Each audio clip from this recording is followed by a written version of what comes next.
నరసింహస్వామి, మంగళగిరి పానకాల నరసింహస్వామి.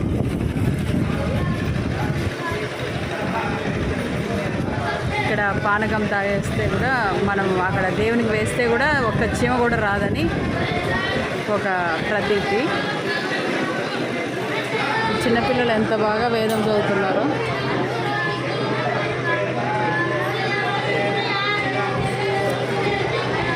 నిజంగా అదొక తపస్సు వేదం చదవడం.